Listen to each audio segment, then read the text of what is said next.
Welcome to the Point. This past week in Lansing again highlighted the divide between Republicans and Democrats, particularly between Republicans and the governor. Bills designed to deal with the earned income tax credit and pension tax moved between the House and the Senate, ultimately leading to the two chambers disagreeing on the exact verbiage and sending the bills to a conference committee. In and of itself, it's no big deal. But according to Republican House Leader Matt Hall, in that conference committee, the idea was to include a transfer of hundreds of millions of dollars to an unnamed economic development plan and kill an income tax reduction that was to be triggered by the state's large influx of cash. Confused? Well, here's Representative Hall's explanation.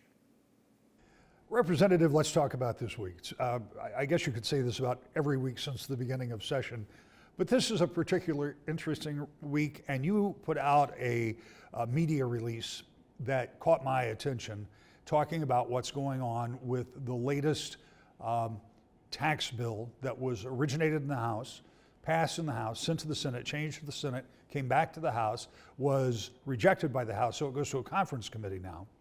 And the bill initially, if I'm not mistaken, dealt with pension tax. One of them dealt with pension tax, and one of them dealt with the earned income tax credit.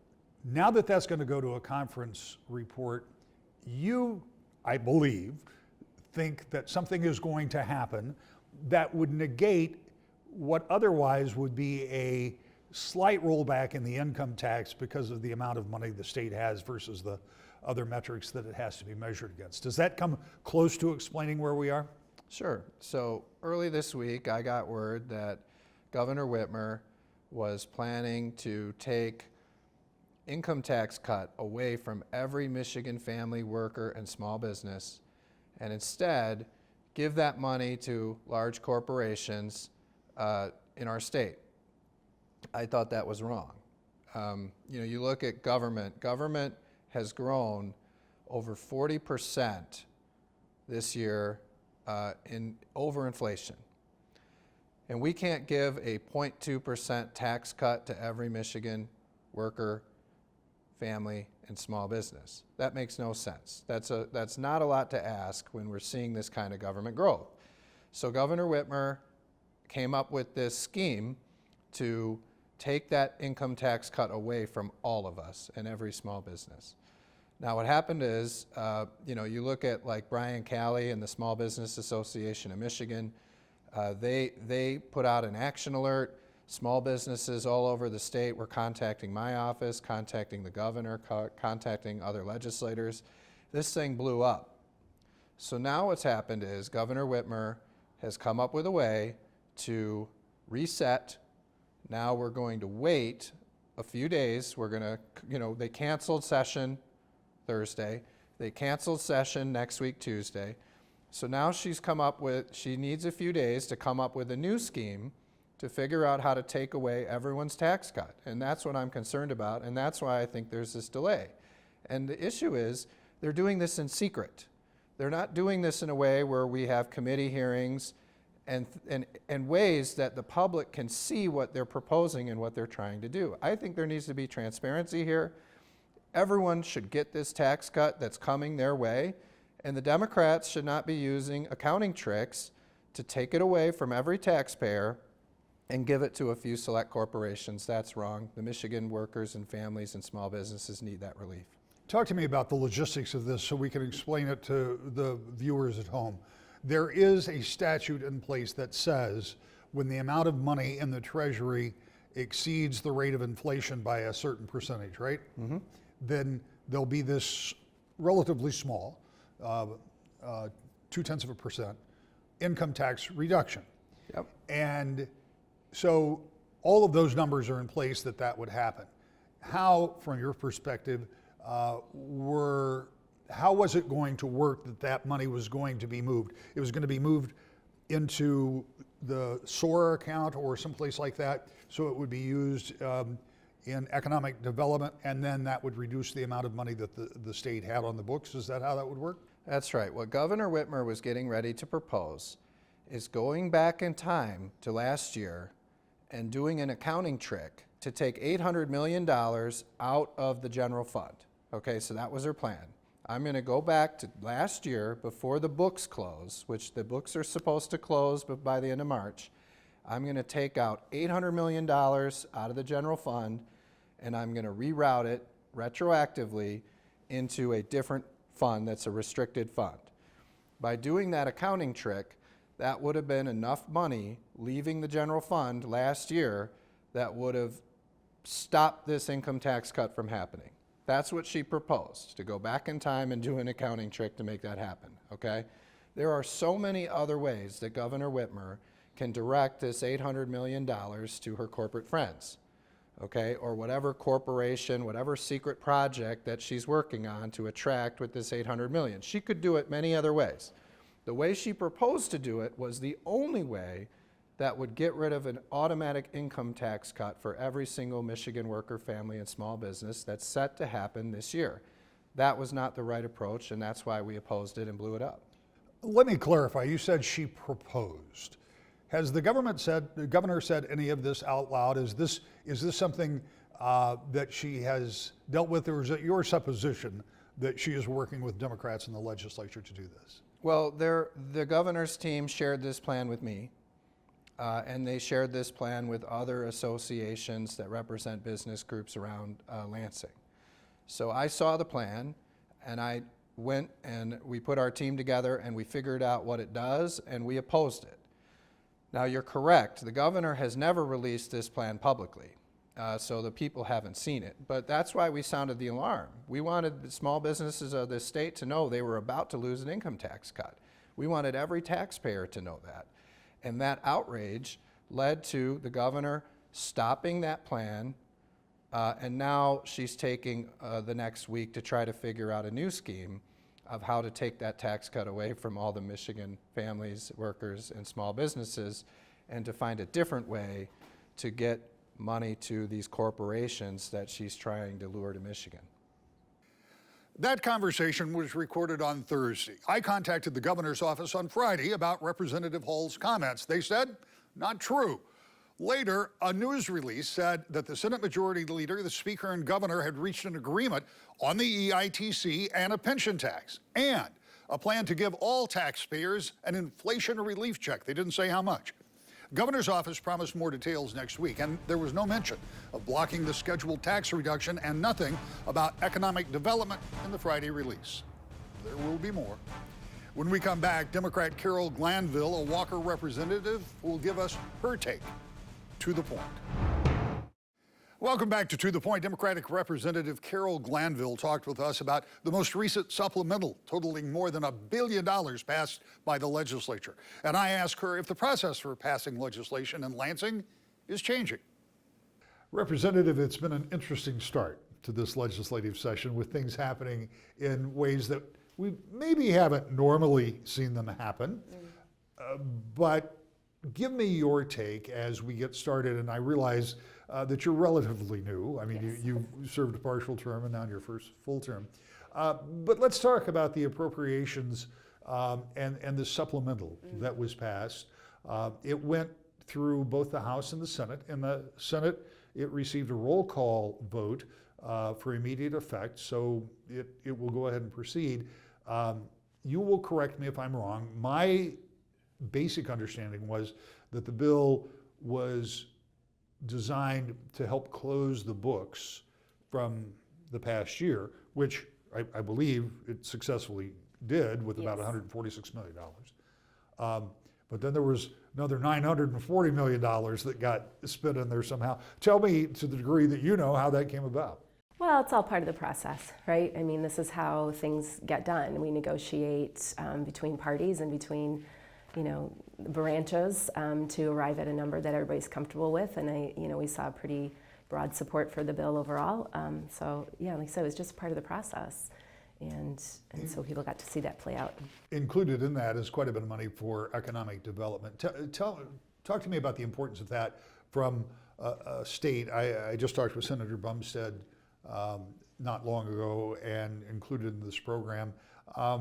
And he's a little skeptical about handing money to corporations to come in or stick around. Yet that's something that we know other states do, and to be competitive, that's Absolutely. kind of part of the game. Absolutely, yeah, and we heard the governor speak about that in the State of the State. You know, we are competing with other states, and we're going to bring workers and work to Michigan as much as we can, and that's what this bill was about. I mean, there was a project up in the UP, you know, that's going to result in, I believe it's about 800 jobs, permanent 5-year union contract jobs that are very well paid, benefits, the whole 9 yards. It's going to revitalize a paper mill up in the UP so that the Swedish company is coming in with $1 billion of investment. So this isn't just, I mean, we didn't just give this money away. We're getting $1 billion of investment. We're getting 800 permanent jobs up there at least, and that's just in the plant. The product that they are designing is a renewable paper packaging product that will replace plastic packaging and food packaging. So it's a renewable, it's environmental, it's repurposing, you know, a paper mill that we have up in the UP. It's an economic transformative. We talk about these transformative packages and measures that we can put into the state. And this is huge for the UP and for the state in general. And it puts Michigan, we're the only ones in the nation who are going to have this kind of technology, you know, processing going on. So again, it sets us apart and is an opportunity to draw, you know, workers and business into the state. So I want to just put a little finer point on that, because you're talking about an area that is sparsely populated. If you talk about 800 jobs, that's a large percentage of people from that area and $1 billion of investment. So for those people who are critics of some of that economic development spending, which there have always been, there is some metric by which to measure it. If those jobs develop, if that money comes in, that becomes something that is kind of transformative for them. Absolutely, yeah. I mean, you can't deny it, you know. So, and you know, we don't see that kind of thing in the UP very often either. It's a great opportunity for the state and for the region. Are there other things within that supplemental that I mean, obviously you were a yes vote. Yes. So are there other things in there that you see as particularly beneficial as this all plays out? Well, the other piece that I was really excited about is the $25 million that we got for Grand Rapids, the Grand Rapids area. So Walker has been working for some time, 5 to 10 years, to get the Fruit Ridge Bridge overpass replaced over I-96. And we were able to get that into the supplemental as part of that negotiation process. And so I hope people can see, you know, and this isn't just a win for Walker. That is a regional road that, you know, the apple production that comes out of the Ridge uses that. We have people who commute into Grand Rapids from Muskegon, Newaygo, Ottawa, you know, Kent County. It's a regional need, and with all the growth we've had in Walker in the last few years, particularly, you know, with the new Amazon and FedEx and Michigan State Police Post and others, Speed Rack, you know, we need to get that updated, not just fixed, but updated. And so again, it shows how this negotiation process can benefit different areas throughout the state. Let's talk a little bit about something that's pending, and I am fascinated by this process. There were a couple of bills, I think, dealing with the earned income tax, or the working families income tax credit, as the governor has called it, and also with pension tax. Yes. House passed the bill, sent it to the Senate, Senate changed the bill, sent it to the House. House didn't concur, and so it's going to go to a conference committee. Yes. There is wild speculation about what's going to be put in that bill when it comes out of the conference. We're not going to talk about that because it's just speculation. But the process is that bill and the bill to move the primary forward will, when it's all said and done, both have been passed through without immediate effect over in the Senate, which raises speculation about how do you put those bills in effect more quickly. Is the process changing in Lansing? Is the way that business is done being changed from how it has been before, or is it just because of the narrow margins that things are a little tighter? Well, you know, I'm relatively new to Lansing, so I don't know 100%. Can't tell you how things were you know, previously and how much it's changing. But I think what we're seeing is not necessarily change, but that this is what it feels like when you have a Democratic majority, which we haven't had in 40 years. And so this is what it feels like. And people are so used to doing things with the Republican majority. And now they're just, like I said, I don't think it's probably changed much at all. It's just coming from a different perspective or side. And so people are questioning, it's the same process. The process hasn't changed at all. And, as I mentioned just, a moment ago, these negotiations end up in benefit. And so where the immediate effect lies, that remains to be seen, and how that might play out over the course of the next year. So yeah, I'm with you on that one. No speculation, and eager to see how it all turns out, because at the end of the day, these are all great policies for people of Michigan, and they're delivering on the promises that we made, as Democrats coming in. People knew what we were going to be doing, cutting these taxes for folks, and we're just hoping to get that across the finish line. Up next, veteran lawmaker Senator John Bumstead also weighs in on that supplemental and his new role in the minority. That's next to the point. Senator John Bumstead has served in the House and now is in his final term in the Senate. He talked with us about recent activity in Lansing and his evolving role in representing his district.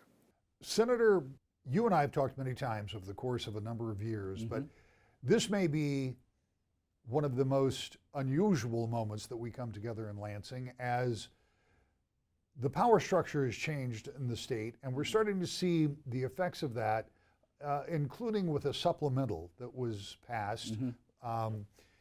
And there are two things that strike me. One is that it was initially talked about as a supplemental that was going to help close the books on the previous year. I think there's $146 million or thereabouts that went for that purpose. Yes. Another $940 million was also approved in the supplemental in kind of a rapid fashion. Talk to me about your experience as an appropriator and how this process went and what is different about this process. Well, we are in minority, and I understand how all that works. It's just, I didn't know it was in it. The committee didn't know it was in it. Caucus didn't know. My caucus didn't know it was in it. So it was just best that instead of voting for something you don't know what's in it, I typically will hold back and hold my powder and just vote no until we learn more about what's in it and talk about it with our caucus members. It ultimately passes both houses and it gets immediate effect in the Senate, which is a little in the weeds for folks, but over in the House, immediate effect is kind of pro forma. It just gets gaveled through. Yep. In the Senate, immediate effect is a roll call vote. Correct. And so that means that 2/3 of the members have to vote in favor, including some Republicans. Were you surprised by that? I know how it works down here. So if the Republicans in the state, in our districts, are going to, get a little something for it, we have some members that they might have had a road project or whatever, and they will vote for the supplemental then. And that's something that's worked out between our caucus members and our leadership. So the idea that $1 billion+ was spent without at least most Republicans knowing what was in it, is that a sign of things to come as you move into the budget process? Down the road, I think it's a learning experience for the Democrats as well, because they haven't been in leadership or been in charge for many, many years. So I think it's a learning process for them as well. How does this work down in Lansing? And let's give them time to figure it out. And the people of Michigan deserve that we do work together and we find a common ground that we can agree on certain things. The process that has unfolded so far is kind of rapid fire. Yes. There is a lot going on in a short period of time. And I want to come back to the immediate effect question, because there has been legislation that has moved for the primary, for example, that did not receive immediate effect. There is a potential, and I want to talk about this, but I don't want to get to it just yet, of a conference report that will probably come out next week that I predict will not have an immediate effect on it. Is it your thought that Democrats may proceed with a number of different issues that cannot achieve immediate effect and then recess early or adjourn early in order to affect those? We heard that in some of the news outlets yesterday. I'm not sure that the other side wants to go that route, because I'm not sure their whole caucus is on board with that as well. So I think long-term, that's probably not a good direction to go. I think we need to be included in the process if there is a common ground we can agree on. Is there a sense, you're on the floor, you're one of the more gregarious guys out there, you talk to a lot of folks. I mean, are Republicans and Democrats, other than the votes we see being taken, is there some camaraderie that can be built out there? Sure. Yesterday, we've had Transportation Committee the last couple of weeks, and Senator Geis is chair of that, and she's done an excellent job running that committee. And I complimented her yesterday. I went up to her. She did a really good job on the gavel. You know, the meeting started on time. So I think those are the friendships you can make. You know, give them credit where credit is due, and you can work together in those committees. So let's get back to the supplemental. There was a fair amount of money in economic development in that, and part of that went to the UP. Correct. A big chunk of it, about a quarter of all the spending, went 100 million, 150 million. 200 million Yeah. for, I think, for a project in Escanaba. Correct. Are there other things within that supplemental that, maybe I should ask it the other way. Are there things in that supplemental that shouldn't have been there, or was this, albeit a kind of rapid fire kind of process, was it an appropriate use of money? Some of those projects, they're not projects, but some of those dollars is appropriate. When you give certain dollars for special projects, for direct deposits to corporations, I've always been hesitant about those. As a state, we've always are willing to give folks money to come into the state or not to leave the state. That doesn't fix the problem. We need to find out what the problem is. Is it our tax structure? Or is it dealing with the state, different departments, licensing and that type of thing the problem? We never want to really address the problem other than giving out money. Let's fix the problem first, and that might take care of just giving money away. I want to highlight that for just a moment, because one of the things you've talked about repeatedly as you've worked for redevelopment in Muskegon County the last time we talked, I think, is government regulation and the difficulty people have in getting even simple things done. Correct. In this environment, again, as you point out, you're in the minority. Do you have any hope that you can change that regulatory environment to help encourage business? Yeah, I think so. I've always had a good rapport with the different directors of the departments, even if it was Governor Snyder's appointments or Governor Whitmer's. And you know, now we have a new Eagle director, Dan Eichinger. He was a DNR director, and I've known him for many, many years. So, you know, a lot of the issues are with Eagle, with different permitting and licensing and those types of things. So we'll still have a good say and a good rapport with their office and work, you know, across the lines with the Democrats where we can. But it can be a challenge at times. But typically, those of us that have been there the longest and know how it works kind of behind the scenes, know how to deal with the departments and the governor's office and those types of things, and across the aisle. What is your prospect? What is your hope for this session? I mean, it's a different world. It's a new world. Different world. Yeah. You know, our office has always been, let's work our district. You know, if people in your district need help with unemployment issues, licensing issues, we concentrate on that. Being in Lansing is a very important, very respectful of that building, but we concentrate. Let's do our district work, help the people in our district. Like I say, with a ton of unemployment issues, liquor license issues, the list goes on, and we have very good staff. I'm going to brag, but I have really good staff. They make me look good. And I have a district gal too that's constantly busy attending meetings. And if more members on both sides of the aisle would really concentrate on your district, how you can help them out, I think people in the state would be much happier. And that we really focus on that in this office. But we have, even when you're in majority or in minority, it doesn't matter. When some people call, let's try to fix their problem. It's been a busy week in the state capitol with the prospects of more controversy in the week to come, and we'll be there to cover it all to the point.